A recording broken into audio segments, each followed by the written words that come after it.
15 years after his graduating class called him the most likely failure they'd ever known, Evan Cole received a reunion invitation the organizers were certain he'd never truly understand. They had prepared a seat beside the kitchen door, a humiliating plastic trophy, and a video reel designed to make him the night's punchline. He arrived in a plain dark suit, driving the same beat-up pickup truck he'd kept for years, and nobody gave him a second glance. Not one person in that glittering ballroom knew the man they were setting up as the evening's entertainment held the power to decide whether their town survived the week. If you've ever been written off before you could prove yourself, stay until the end. The room goes completely silent.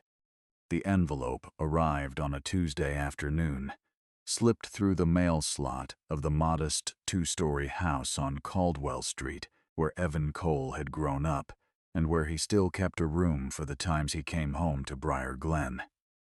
It was printed on heavy cream stock with embossed lettering, the kind of stationery that announced its own importance before you'd read a single word, and the return address bore the gold and navy crest of the Briar Glen Class 15-year Reunion Committee. Evan read it twice, set it on the kitchen table, and was about to pour himself a second cup of coffee when he noticed the handwritten line beneath his name, added in a looping cursive that managed to be both casual and deliberate. "Don't worry, work clothes are perfectly acceptable." He didn't react the way someone might expect. No sharp exhale, no jaw tightening. He simply folded the card along its original crease and set it beside the salt shaker as though it were a grocery receipt. His phone buzzed within the hour, a number he didn't recognize sending a screenshot in 3 parts, each one a continuation of a group chat that included Preston Wexley's name at the top and the phrase, "perfect entertainment," in the second message down.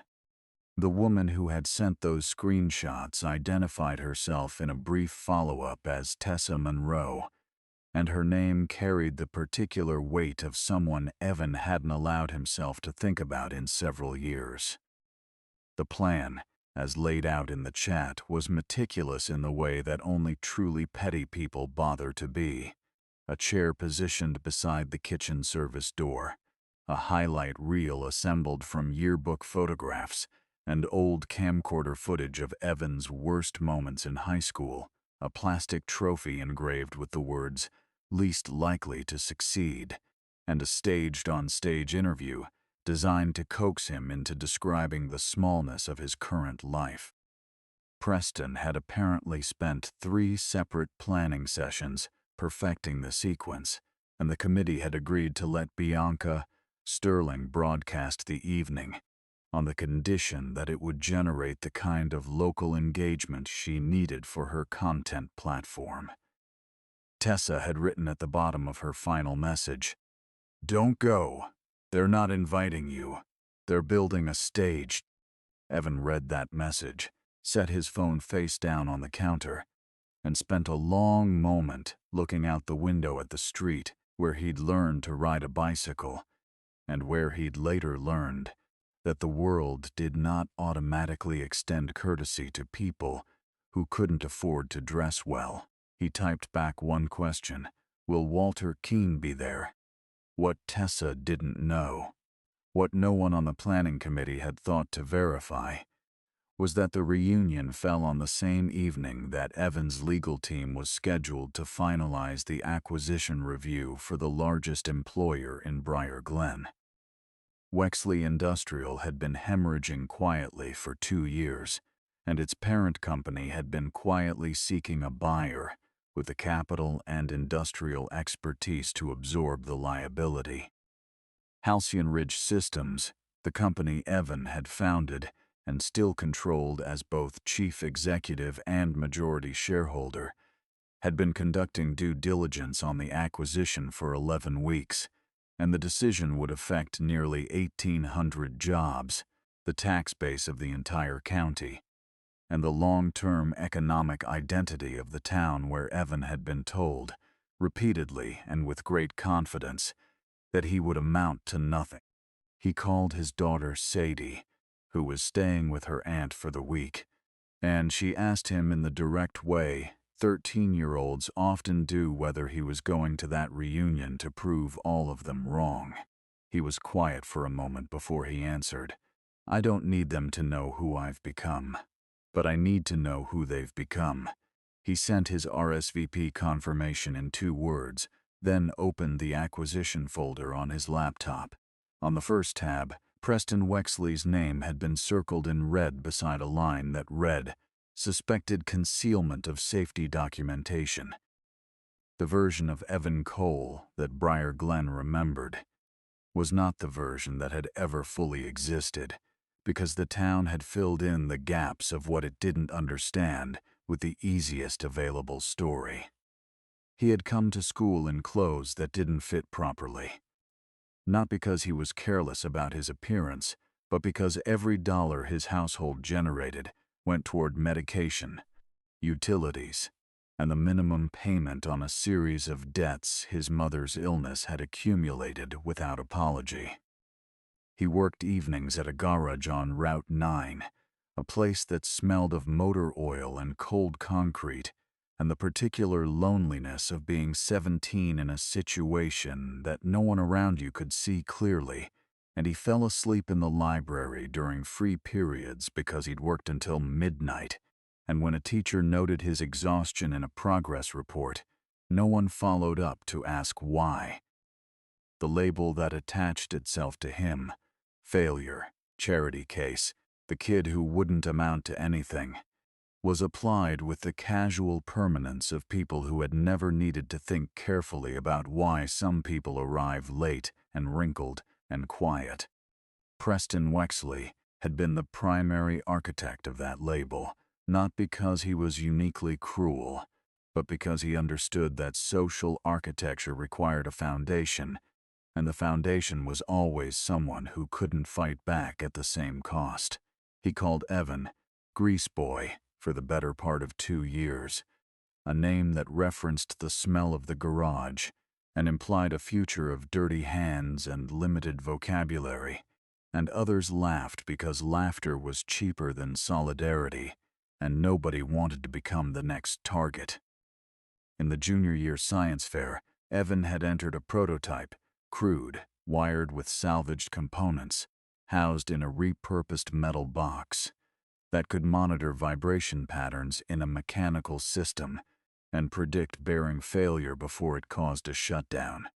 Preston had stood in front of it with 3 others and described it as something a garage cat knocked together, and the judges, who were looking for polished poster boards and clean hypothesis statements, had given it a participation ribbon and moved on. Only Walter Keene, the vocational instructor who had let Evan use the school's machine shop after hours, had recognized what the prototype actually represented, and he had quietly kept a copy of the design documentation after Evan left for the last time. Evan did not attend a prestigious university after graduation. He took a technical certification program while working full-time, studied engineering concepts through online courses in the years when online learning was still considered the lesser option, and spent the better part of a decade refining the fault prediction technology that had begun as a clattering box in a science fair. By the time he incorporated Halcyon Ridge systems, the underlying algorithm could identify mechanical failure with enough advance warning to save a mid-sized industrial facility hundreds of thousands of dollars per incident, and the market for that kind of predictive maintenance turned out to be considerably larger than anyone in Briar Glen had been positioned to imagine.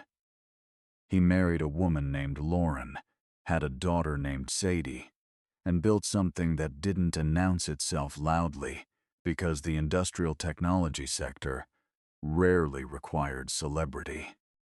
When Lauren died after a sudden illness 5 years ago, Evan withdrew further from public appearances and Halcyon Ridge continued operating quietly under his leadership, identified in industry press almost exclusively as E. Cole. Because he had never seen the point of making his name larger than the work. Preston, in preparing the reunion's entertainment program, had searched Evan's name, found only a small garage registration still listed under his address in Briar Glen, and concluded with the confidence of a man who had never seriously doubted himself that the story had ended exactly the way he'd predicted. He had not at any point searched the name of the company currently evaluating his family's failing industrial business. In the acquisition file on Evan's laptop, one document had caught his attention before he closed it that evening. The technology that Wexley Industrial was publicly marketing as its breakthrough innovation bore a structural resemblance to the sensor design Preston had once called a pile of garage junk at a science fair 15 years before. Briar Glen had not improved in the way small industrial towns are sometimes allowed to improve, through the arrival of new investment or the renovation of a downtown block, into something that suggested the future was coming and had chosen to stop here. It had contracted instead, the way a body contracts around an injury, everything drawing inward and essential, the peripheral things quietly disappearing. Evan drove the Ford pickup through streets that were familiar in the way a face is familiar after years and a long illness, the structure recognizable, the vitality altered. Wexley Industrial banners hung from every lamppost on Commerce Avenue. The factory's logo printed in the navy and gold that appeared also on the high school gymnasium wall, on the town's welcome sign, and on the back of every Little League jersey in the county. 3 storefronts on Main had paper in their windows, and a house 2 blocks from the garage where Evan had worked as a teenager bore a for sale sign that looked like it had been standing through at least one full winter. He met Tessa Monroe at a small cafe on the corner of 4th and Maple an hour before the reunion, and she stood when he walked in with the caution of someone who had rehearsed the moment and still wasn't certain how it would go. She looked largely as he remembered her. Same steady eyes, same quality of watching before speaking, though there was something in the way she held her coffee cup that suggested the years had added weight she hadn't asked to carry. They sat across from each other with the awkward courtesy of 2 people who had once occupied the same hallways and never once told the truth to each other. What she had brought was not speculation. She had access to Wexley Industrial's compliance system through her role as compliance director, and over the course of several months she had assembled documentation that she described carefully, item by item, while Evan listened without interruption. The original quality control reports showed a defect rate 4 times higher than what had been submitted to the board. Preston had sent emails, traceable, signed with his digital credentials, instructing the classification of serious mechanical failures to be downgraded to cosmetic deficiencies in the official filings. Maintenance replacement orders that engineering had flagged as urgent had been quietly tabled to protect quarterly profit margins. A vendor contract worth several $1 million had been awarded to a company with no industrial history, whose registered address was a residence connected to a personal friend of Preston's, and a restructuring plan dated 6 weeks before the acquisition announcement identified more than 200 specific positions for elimination in the first 90 days following deal close. Positions Preston had publicly promised would be protected. Evan asked her directly why she had waited until the acquisition was imminent to bring the evidence forward, and Tessa didn't reach for a comfortable answer. She said she had been afraid of losing her position and that the fear had worked in exactly the same way it had worked 15 years ago, when she'd stood in a hallway and watched someone be humiliated and said nothing because the cost of silence was lower than the cost of speaking. She wasn't asking Evan to absolve her. She was asking him to accept that she had finally decided the cost had changed. Evan told her he would review the documentation, but that he would not use the acquisition as a mechanism for personal retribution, because the decision about Wexley Industrial would be made on the basis of what was right for the 1,800 people whose livelihoods depended on it, not on what Preston deserved. Before he stood to leave, Tessa reached into her bag and placed an encrypted external drive on the table between them, and said in the measured tone of someone who had chosen their words with care, "If the data on this is accurate, you're not just buying a company in trouble, you're inheriting a detonator." The Ashbourne Grand had been built in the 1920s as a railroad hotel, and had been renovated twice since then without quite losing the quality of a building that had absorbed a century of arrivals and departures. The vehicles in its curved front drive were the kind that announced financial success in language that required no translation. A dark Porsche beside a silver Bentley beside 3 late-model German sedans with personalized plates. Evan parked the Ford at the far end of the lot, not because he was embarrassed by it, but because the lot was full at the near end, and he saw no reason to create a moment out of a parking decision. A valet attendant approached him as he stepped out, assessed the truck, assessed the plain dark suit, and directed him toward the service entrance at the side of the building with the authority of someone who had learned to sort guests by the vehicle they arrived in. Evan thanked him, showed his invitation card, and walked past toward the main entrance at a pace that suggested he had done nothing wrong and intended to continue doing nothing wrong.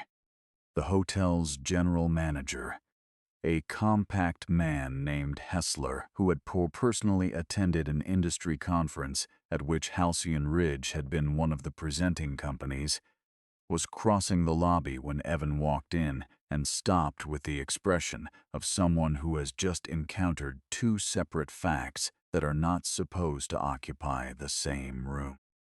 He moved toward Evan with the energy of a man about to use an honorific, and Evan caught his eye and made a small, deliberate gesture. Nothing dramatic, just a slight lift of the hand and a direct look that communicated the request without requiring words, and Hessler nodded and changed course. At the registration table, the name placard waiting in the E section read, "Evan Cole, Auto Repair," a modification so small it might have been a typo, designed to be exactly embarrassing enough without being obviously deliberate. Bianca Sterling was standing 3 feet away, holding a phone at an angle that was not quite casual, and when Evan picked up the placard, read it, and set it down without visible reaction, something shifted in the architecture of her expression that suggested the evening was not proceeding on the schedule she'd built for it. His assigned seat was positioned beside the door that led to the service kitchen, the one that opened every 12 minutes to admit a cart, and the table had no centerpiece arrangement, no small favor bag, nothing of the kind that marked every other place setting in the room.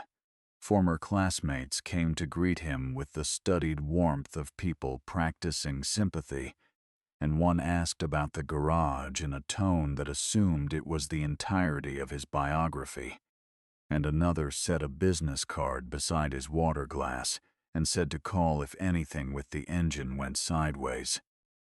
Evan asked each of them about their families and their work with enough specific curiosity that several of them began to look uncomfortable, not because he had said anything challenging, but because his genuine interest in their lives was exposing the performance quality of their concern versus his.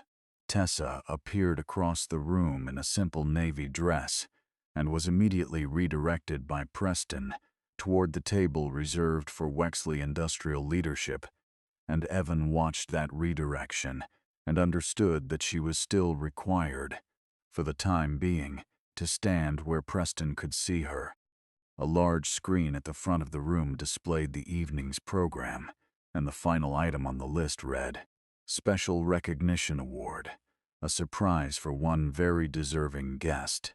His phone produced a quiet alert, and Vivian Ashcroft, his general counsel and one of the sharpest legal minds he had worked with in 15 years of business, had sent 4 words, Board needs it before 10. I'm 20 minutes out. Preston raised his glass from across the room, looked directly at Evan, and announced that tonight he would be sharing the biggest news in the history of this town. Preston Wexley had the instincts of a man who had once spent his entire life in rooms organized around his presence. And he understood, without needing to analyze it consciously, that a room was most fully his when he was standing at the front of it talking. He took the microphone after dinner had been served and before the dessert plates had been cleared, and he spoke about Wexley Industrial with the rolling confidence of a politician at a ribbon cutting, describing the acquisition as a tribute to his own strategic vision, a validation of his years of work, and evidence that the right kind of leadership could save what the wrong kind would have let fail. He mentioned the 1,800 jobs with the proprietary ease of a man who has decided that other people's livelihoods are a metric he is entitled to claim.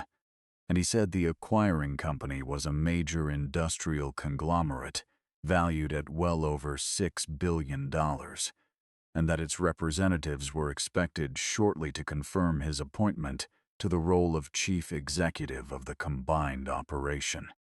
He stepped off the stage and walked to Evan's table with the loose-limbed ease of someone who had already decided how the conversation would go, and he made the offer the way certain men make offers to people they regard as charity projects, framing cruelty as generosity and waiting for the gratitude that was supposed to follow. He said Evan had always been good with things that needed fixing, and that perhaps, at last, there might be a place for someone with his particular skills in the maintenance division of the new company. Several people at nearby tables laughed, and a few of them looked away immediately after, which was its own kind of answer. Evan waited for the laughter to settle, and then he asked, in the tone of someone who uses technical language naturally because he has spent years inside a technical discipline, whether Wexley's new quality assurance system had yet completed third-party independent validation. The question landed like a wrench dropped on tile, not loud, but impossible to ignore, and Preston's expression moved through several phases in rapid succession before settling on a dismissive deflection about the irrelevance of timing when the fundamentals were sound. Tessa, watching from across the room, saw Evan's eyes move from Preston to the presentation slide still visible on the rear screen, and she recognized the particular quality of attention he was paying to one specific figure in the defect rate column, a figure she knew to be wrong by a factor of 4. The live stream Bianca had been running since the cocktail hour, had gained viewership steadily through the evening, and Bianca introduced Evan to her audience as the mysterious former classmate who had yet to disclose his current occupation, a framing designed to suggest he had something to hide. His phone lit up under the table. The Halcyon Ridge board had assembled, and the letter of intent was ready for his signature. A moment later, a message from Tessa appeared, written in pen on the back of the dinner menu card she slid across the table without looking at him. Don't sign. The real reports are in this building. Preston accelerated the awards ceremony by nearly 40 minutes, which was the decision of a man who had sensed the room shifting and wanted to recapture it while he still held the leverage of a microphone and a prepared video. The screen at the front of the room filled with photographs drawn from the class archive. Evan in a flannel shirt with a grease mark on the left sleeve, arriving late to homeroom. Evan asleep at a library table with a textbook open in front of him. Evan eating alone at the far end of the cafeteria. Evan standing beside a disassembled engine in the vocational bay, with the focused expression of someone entirely unbothered by the world, watching him work. The final clip was handheld camcorder footage from the junior year hallway, slightly washed out. The kind of video that embarrasses everyone involved the moment the technology that recorded it becomes recognizable as dated, and it showed Preston and two others approaching Evan at a lunch table, and one of them upending a tray. The laughter in the clip was louder than the laughter in the current room, where people were watching with the discomfort of adults confronting documentation of their younger selves they had not consented to review. Bianca invited Evan to the stage to accept a plastic trophy with a gold spray-painted cup and a small engraved plate that read, "Least likely to 60, and the room waited with the specific collective tension of people who have agreed, without explicitly agreeing, to watch something happen to someone else. Evan walked to the stage at a pace that didn't indicate either eagerness or reluctance, took the trophy from Bianca with both hands, and looked at it for a moment before he looked up. He said the photographs didn't embarrass him. He said the flannel shirt with the grease mark was evidence that he had been keeping a schedule that most people in that room would not have recognized as survivable, and that the engine in the vocational bay was the first place he had successfully tested the sensor system that would later become the foundation of the company he had spent 15 years building. He did not say what the company was. He did not say what it was worth. He said that the most dangerous thing about a label was not the moment someone else attached it to you, but the day you stopped examining whether it was true. The room had developed the quality of a held breath, and Bianca had stopped adjusting her phone angle, and a few people at the center tables had put down their drinks. Preston, recognizing that the audience's attention was no longer organized around his agenda, stepped forward and asked Evan directly what he was earning these days. With the particular sharpness of a man who has decided that money is the only measure that reinstates the hierarchy he's constructed. Evan looked at him without visible emotion and said he was earning enough to feel no need to measure other people against the number. Tessa had moved to the edge of the stage and sent a message. She had legal credentials for the compliance server and needed a witness when she accessed the original documentation. Evan set the plastic trophy on the edge of the stage table, nodded once in Tessa's direction, and walked toward the corridor door as though he had simply decided the conversation was finished. The room Tessa led him to was a small conference space off the hotel's east corridor, designated for business meetings and smelling of industrial carpet and the particular stillness of rooms that are only occupied when something important needs to be decided away from other people. She opened her laptop, entered her compliance director credentials into Wexley Industrial's backup server portal, an access that had been granted to her position through the company's own protocol, and that she had confirmed with the company's IT department 3 weeks earlier specifically, so that no element of what she was about to do could be characterized as unauthorized. And Evan stood to her left, hands in his pockets, watching the screen without touching anything, and asked her to narrate each action aloud for the recording she was making on a separate device, so that the documented sequence of access would be unambiguous and the chain of evidence would hold. The first file she opened was the original quality assurance report generated by the third-party inspection team 8 months earlier, and the defect rate it documented was not the number on any slide Preston had shown that evening.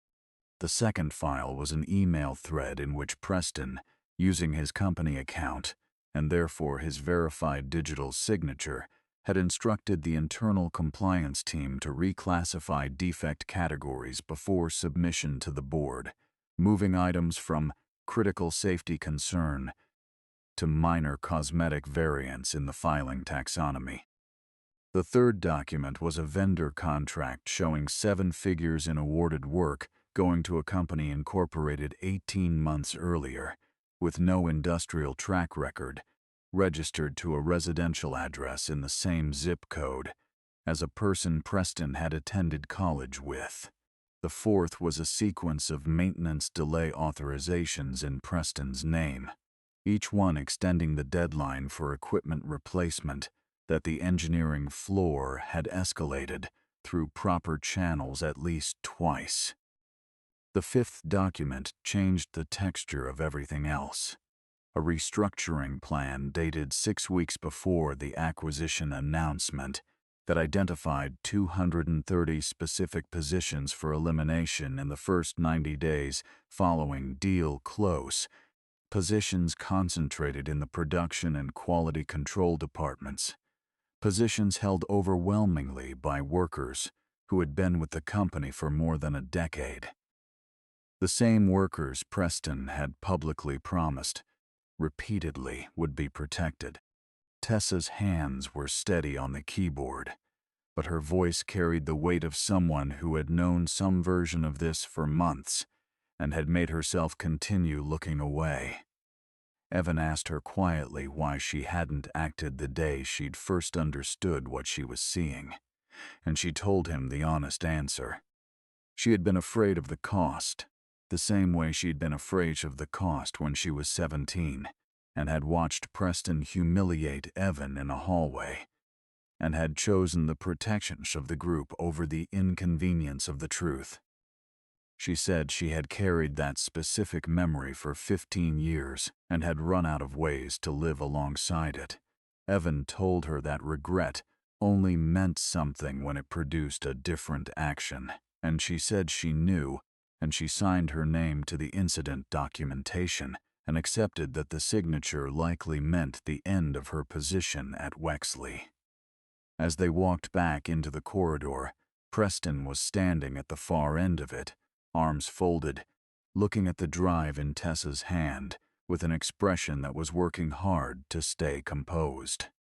He turned and walked back toward the ballroom, and within 90 seconds his voice carried from inside announcing that the investor presentation would begin immediately. Evan's phone vibrated. Vivian Ashcroft, 4 words. "We're here.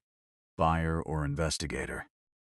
Preston had organized the investor reveal with the theatrical precision of a man who understood that announcements required staging, and he called Evan back to the stage under the framing of a spontaneous gesture of community spirit, announcing that the class wanted to do something meaningful for the member of their group who had faced the most adversity, and that he personally wanted to set an example of the generosity expected of leaders in this community.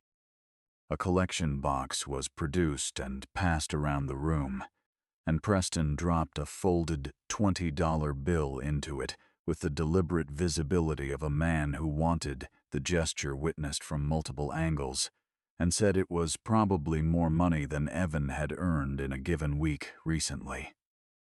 Bianca held her phone at an angle and did not move it, but she had stopped narrating. Preston turned to the screen behind him and said the moment the town had been waiting for had arrived, that Wexley Industrial had been selected by a major technology company for acquisition, that the deal would be announced formally within 48 hours, and that the leadership of the acquiring company had agreed to retain him as chief executive of the combined operation, making him the youngest CEO in the company's history. He said their representative was, in fact, already present this evening as a sign of the collaborative relationship that had been established. He gestured toward the main entrance. The doors opened. Vivian Ashcroft walked in with 2 board members and 3 members of the legal team, all of them moving with the coordinated, quiet efficiency of people who are accustomed to entering rooms that rearrange themselves around their arrival. Preston stepped forward immediately, hand extended, introducing himself with the slight forward lean of a man claiming a position he had already announced to the room. Vivian Ashcroft moved past him without breaking stride. She stopped at Evan's table, placed a bound portfolio in front of him, adjusted it so the header faced him, and spoke clearly enough for the surrounding tables to hear without appearing to perform. "Mr. Cole, the board is ready to proceed. As founder, chief executive, and controlling shareholder of Halcyon Ridge Systems, the final authorization on this transaction is yours." The room went quiet in the particular way a room goes quiet when the information it has been using to organize itself turns out to be incorrect. The screen behind Vivian, connected to the hotel's presentation system, had automatically refreshed to the session file she'd loaded, the Halcyon Ridge Corporate Transaction Summary with Evan's name in the header, his title beneath it, and below that the current valuation of the company and the ownership percentage that had made him, during the company's 3rd funding round, a billionaire. Bianca's phone was pointed at the screen, and the viewer count, visible on her end, had doubled in under a minute. The people who had laughed at the $20 bill were not laughing now. Preston said the word "staged" 3 times in rapid succession, each time with less conviction, and Vivienne offered him the card with Evan's board-verified security credentials and asked whether he'd prefer to place a direct call to the board to confirm, and he did not take the card. Evan reached across the table and placed the plastic trophy beside the acquisition portfolio. He did not smile, and he said nothing to the room about what they had done. He turned to Preston and said, in a tone that made the statement sound less like a correction than like a fact being returned to its rightful context, "One thing you got wrong. Halcyon Ridge hasn't made a decision about Wexley yet." The shift that moved through the room after that was not a single thing but a series of small adjustments, the way a building settles after something large has passed nearby, subtle, continuous, and impossible to reverse.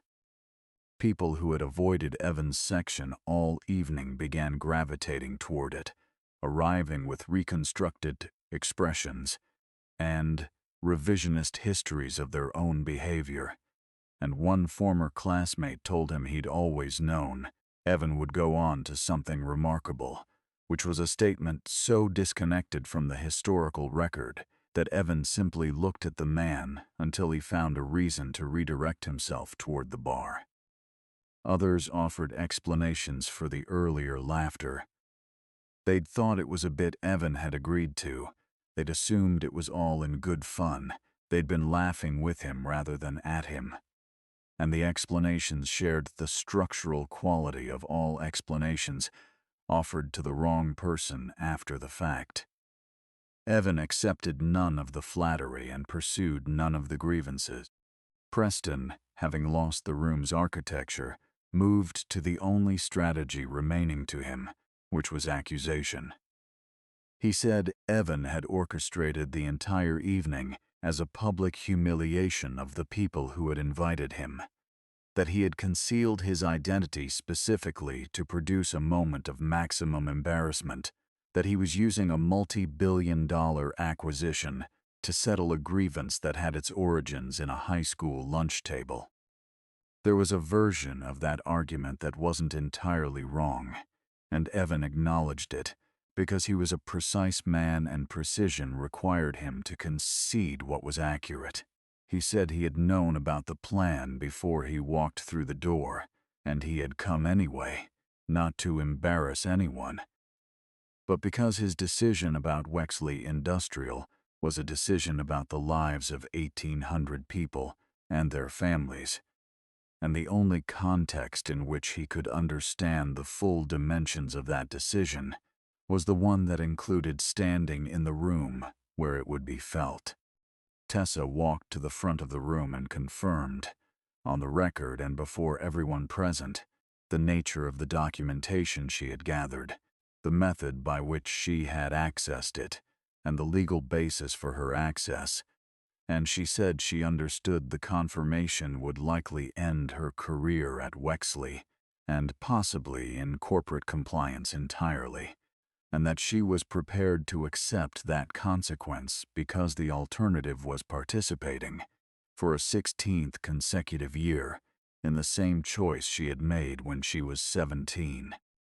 Preston called the evidence fabricated and suggested Tessa's motivation was personal, and Evan did not answer that characterization, but immediately addressed it in structural terms by calling for an independent audit firm to verify every document before any decisions were made on the basis of it, because the integrity of the process mattered regardless of what the process uncovered. Walter Keene arrived at 20 minutes past 9, delayed by a commuter train, wearing a wool jacket that still had chalk dust on the left sleeve from the classroom he'd occupied for 3 decades. He didn't know what had happened in the room while he was en route. He had carried in a manila envelope he handled with the care of something irreplaceable, a composition notebook he had kept in a locked cabinet for 15 years, and he set it on the table and told the room, without preamble, that Evan had been quietly and completely anonymously funding the school's vocational training program for 7 years, and that Evan had instructed the school never to disclose the donor's name because he had not wanted students in the program to feel they owed anything to someone with money. Vivian leaned close to Evan and said the preliminary verification confirmed the data was not only accurate but pointed to problems considerably more serious than the initial review had indicated, and Walter looked at the plastic trophy still sitting on the stage table and said, "You gave an award to the person least likely to succeed."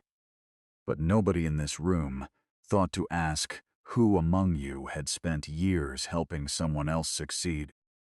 The independent verification completed by 2 Halcyon Ridge forensic analysts, working from their hotel room since before the dinner service began, confirmed that none of the documentation had been altered after its original creation date, that the metadata on every key file was consistent with the system log timestamps, and that Preston's digital signature on the reclassification order was valid, verified against the company's own certificate authority. Vivian gave Evan the professional assessment he had asked for, and the recommendation she was obligated to provide as general counsel: withdraw from the transaction, protect Halcyon Ridge from the liability, and let Wexley Industrial resolve its own governance crisis through whatever channels were available to it.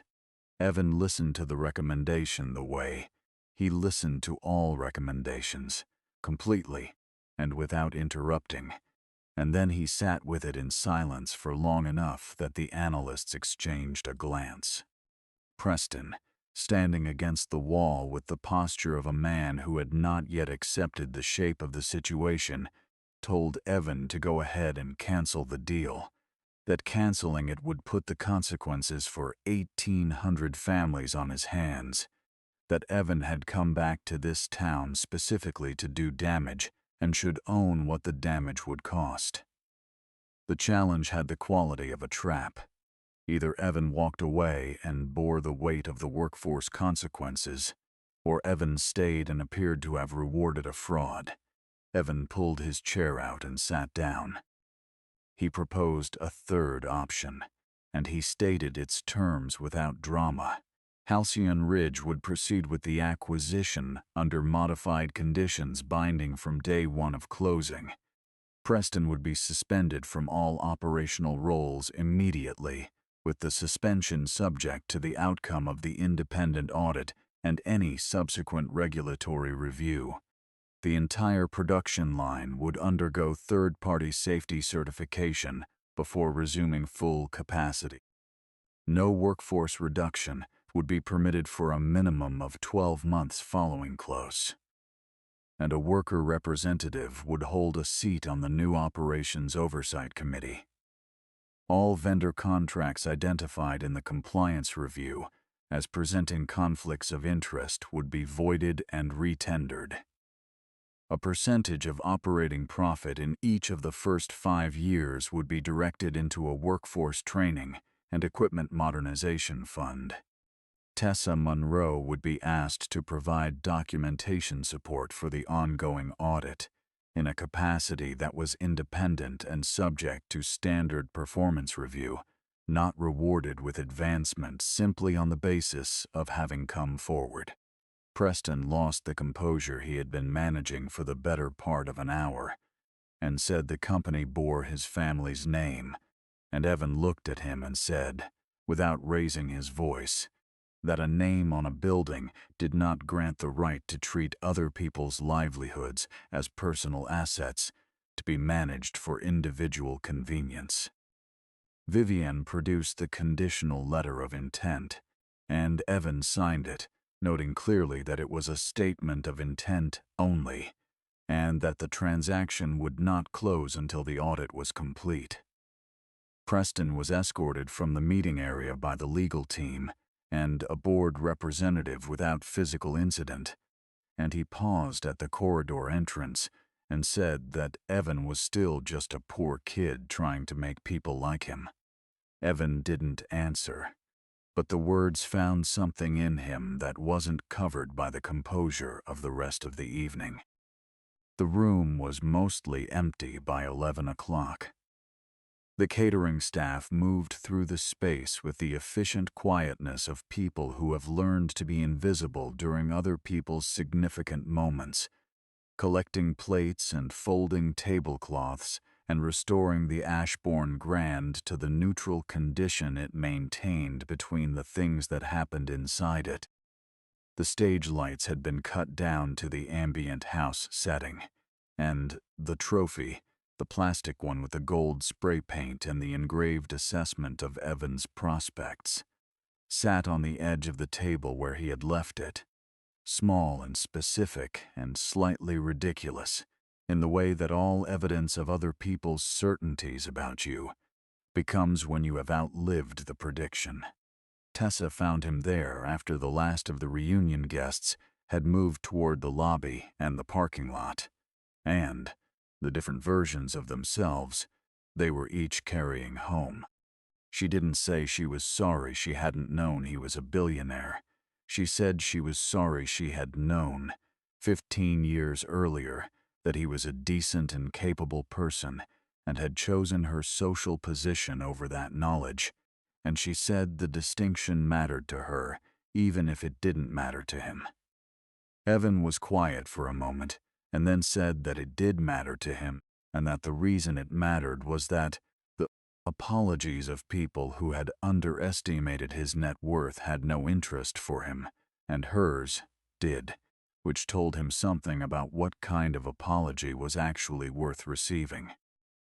He told her something he hadn't told many people, that the success had not resolved the thing underneath it, that for years each thing Halcyon Ridge achieved had carried inside it a small specific desire to be acknowledged by the people who had told him he would fail, and that he had understood intellectually for a long time that the desire was a form of ongoing captivity, but had not fully escaped it until the year Sadie was old enough to ask him whether he worked because the work mattered, or because it proved something, and he had not had an immediate answer, which was itself an answer.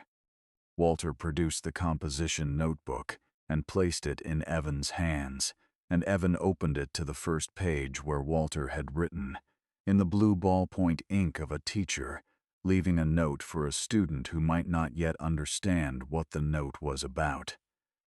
One day, this system will save an entire factory floor. The technology that had begun in that notebook was the technology that was now going to save the factory they had been discussing all evening. Sadie called at 11:40 and asked if he had won, and Evan looked at the empty chairs and the cleared tables and the small plastic trophy beside a $1 billion acquisition document, and told her he hadn't won, but that he had not let turn him into something that looked like them. He left the trophy on the table. Then he went back, picked it up, and carried it out, because some things deserve to be kept for the right reasons. Before he reached the lobby, Tessa asked whether he would come back to Briar Glen after the deal closed. He said, "Maybe. But next time I want a better reason for being here." By 9 the following morning, the story had covered Briar Glen entirely and moved well beyond it. The footage Bianca had been streaming drew the kind of attention that accumulates around the specific combination of humiliation, reversal, and dignity, and the section shared most widely was not the moment Vivienne Ashcroft stated, Evan's title, not the image of Preston's expression reorganizing itself in real time, but the 90 seconds in which Evan stood at a microphone, holding a plastic trophy, and said that a label is most dangerous not when it is placed on you by others, but when you accept it as a description of your limits.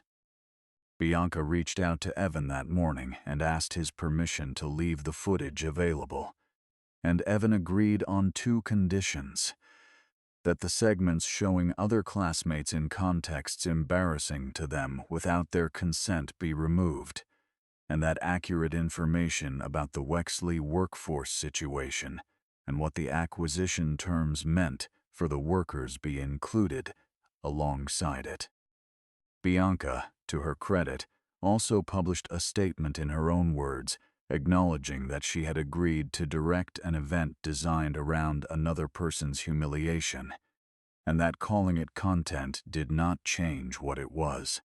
The messages from former classmates arrived throughout the day in varied quality.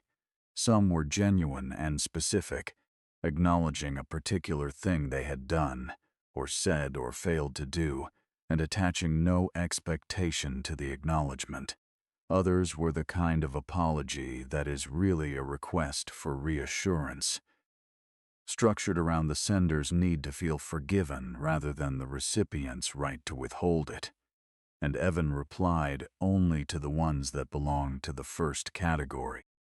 At the morning meeting with the Wexley workforce representatives, Evan sat at a table in the plant's main conference room in the same suit he'd worn the night before, and he told the assembled group that he could not promise everything would go smoothly, that the audit would produce findings he could not yet predict, and that the path from where the company was to where it needed to be would require honesty from all parties about what that path would cost. He told them that the one thing he could promise was that none of them would be made to pay for errors made by people who had possessed both the authority and the information to choose better. Walter and Evan walked through the school's old vocational wing that afternoon, and Evan stood in the machine shop where the first sensor prototype had been wired together on a workbench under fluorescent lights, and he authorized the construction of a new training facility, and he refused to have his own name placed on the building, and he chose instead the name of the man who had kept his design documentation when nobody else saw a reason to. The plastic trophy from the reunion found its place on the workshop's first display shelf, mounted beside the original design notebook in a small glass case, and below it Evan placed a card with a line he'd been carrying for some time. Don't let someone else's prediction become your ceiling. 15 years earlier, a room full of people had looked at a boy in old clothes with oil on his hands and decided they already knew the end of his story. What they had not understood then, and what some of them were only beginning to understand now, was that the story had never been theirs to finish. 6 months after the reunion at the Ashbourne Grand, Wexley Industrial completed its integration review and was formally incorporated as an operating subsidiary of Halcyon Ridge Systems. The defective production lines were replaced, the facility remained open at full capacity, and the workforce reduction that Preston had documented in his private restructuring plan did not occur. Preston Wexley faced civil suits from the family trust, a state securities examination, and a personal liability claim from the vendor whose competitor had been improperly excluded from the original contract process. And Evan made no public statement about any of it. Tessa Monroe resigned her position at Wexley Industrial voluntarily and applied through an open selection process for the role of ethics director at the newly constituted Oversight Board. She was selected through an independent panel that included no one from Halcyon Ridge's executive team, and the relationship that had begun in a cafe with an encrypted hard drive and a great deal of unresolved history developed slowly, in the way that relationships between two careful people tend to develop, through work, through the accumulation of small honest exchanges, and through the gradual recognition that trust is not a decision but a practice. On the day the Keen Innovation Workshop opened its doors to its first cohort of students, Evan drove to Briar Glen in the Ford pickup and parked it in the lot where he had parked it the night of the reunion. He walked inside with Sadie and found Walter already at the door, and the room was filled with young people who lived in a town where the largest factory had nearly collapsed under the weight of one man's dishonesty and had survived because of a decision made by someone those same people had written off before he could prove them wrong. Someone asked Evan why he still drove the same truck when he could have anything he wanted, and he looked at it for a moment before he smiled and said it had never forgotten who he was, and that, 15 years after they'd handed him a plastic trophy and called him the least likely to succeed, was reason enough.